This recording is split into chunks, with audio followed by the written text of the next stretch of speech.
انداز وہ ہے نا شریعت نے پیمانے رکھے ہیں، ان عدل و انصاف کے پیمانوں کو سامنے رکھتے ہوئے اگر وہ زندگی گزار سکتا ہے تو پھر کسی مسلمان کو ملال نہیں ہونا چاہیے.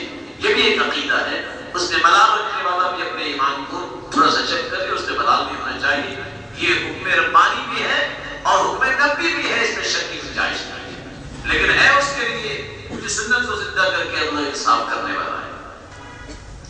قیس بن حارث بیان کرتے ہیں کہ عمیر الاسدی جب مسلمان ہوئے وہ فرماتے ہیں اسلمت وعندی 8 نسوہ، میں جب مسلمان ہوا تو میرے پاس 8 بیویاں تھیں. آپ صلی اللہ علیہ وسلم نے فرمایا اختر منہن 4، 4 کو تم اختیار کر لو، باقی کو فارغ کر لو. نوفل بن معاویہ الدیلمی جب مسلمان ہوئے تو ان کے پاس 5 بیویاں تھیں. آپ نے فرمایا امسک 4 وفارق الاخرى، تم 4 کو رکھ لو اور 5 کو فارغ کر دو. جاہلیت میں سب سے خطرناک جس کی بات کرتے ہی انسان شرمندگی کے دریا میں ڈوب جاتا ہے، یہ پہلو بھی موجود تھا. مسلمان آج پلٹ کے جاہلیت کے اصولوں کی طرف جاتے ہیں. باپ فوت ہو جاتا، بیٹا ہی اپنی چادر ماں کے سر پہ رکھ لیتا اور اسے شادی کر کے بیوی بنا لیا کرتا تھا. قرآن مجید میں اللہ سبحانہ و تعالی فرماتے ہیں وَلَا تَنكِحُوا مَا نَكَحَ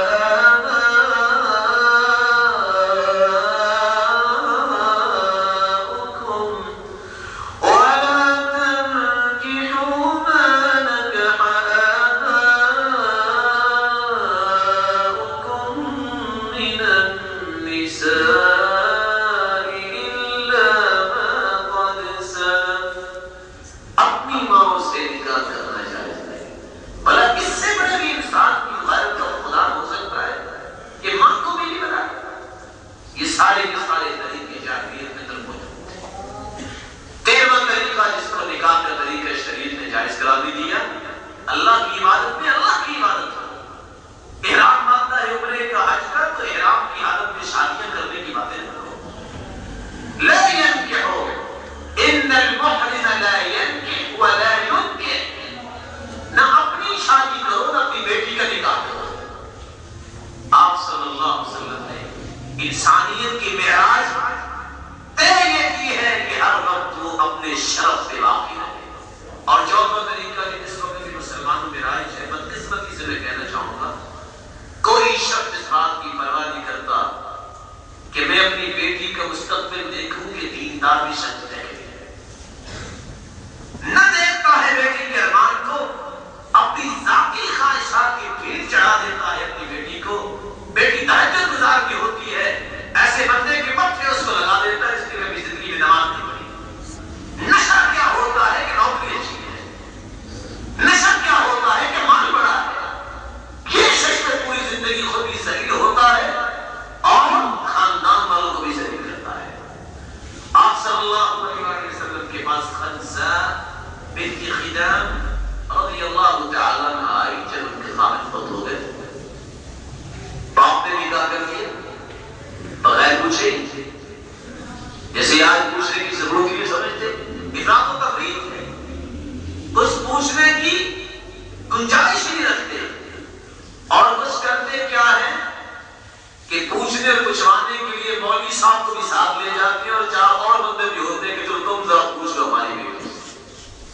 تعجب کی بات ہے، یہ پوچھنے کی بات اللہ کے رسول نے سمجھائی ہے اور فرمایا تھا کہ کمالی عورت کی شادی کرنے کے پوچھنے کا طریقہ یہ ہے کہ اس کے سامنے اسی لیے ایک آدمی کا تذکرہ کیا جائے کہ انہا سماتھا لا تنکح البکر، کسی کماری عورت کی شادی نہ کی جائے جب تک حتی تستأذن، جب تک اجازت نہ لی جائے.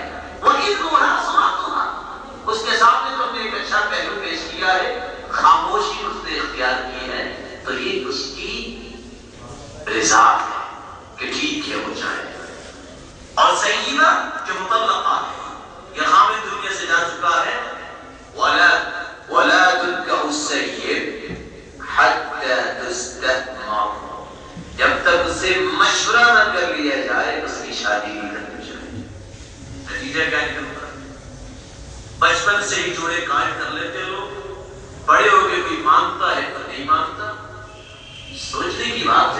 بات کہا کرتے تھے ابن قیم، خالی دماغ شیطان کا گھر ہے، جس کو دین کی سوچے گی اس کو لاکھ سوچے اور آتی ہے جو دین کی طرف آنے نہیں دیتا۔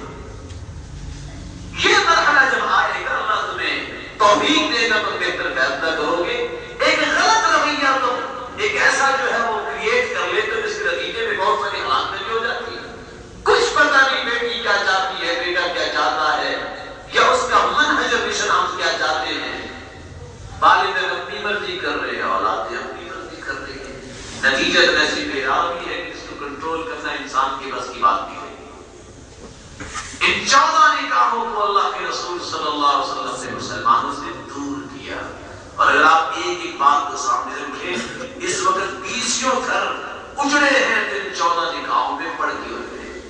اسلام میں جس نکاح کی ترغیب دی، آج کا دن رو کر کہنا پڑتا ہے رونا ہے تو اسلام کی فخری پہ رو لو۔ اس بیچارے کو یہ بھی پتہ نہیں رہا کہ زہر کیا ہے اور چینی کیا ہے، اس کو یہ بھی نہیں پتا کہ بدکار عورت کی تاریخ کو زندہ کرنے والے لوگوں کے ساتھ کیک کاٹتا نظر آتا ہے، اس کو یہ بھی پتا نہیں ہے کہ آج میں کس چیز کا فنکشن کر رہا ہوں، کس بات کا، کہ اپنی بیٹی اور بہنوں کو اس کام میں لگاؤں۔ یہ خیر کا مقدار ہے۔ مسلمان اللہ سبحانہ و تعالیٰ نے اس کو یہ سبق سکھایا ہے، صحابیات کے اندر یہ پہلو پیش کیا۔ عاملاً میدان جہاد میں آئی ہے، نقاب کیا، اور میدان جہاد میں بہت سختیاں سامنے بدل جاتی ہیں۔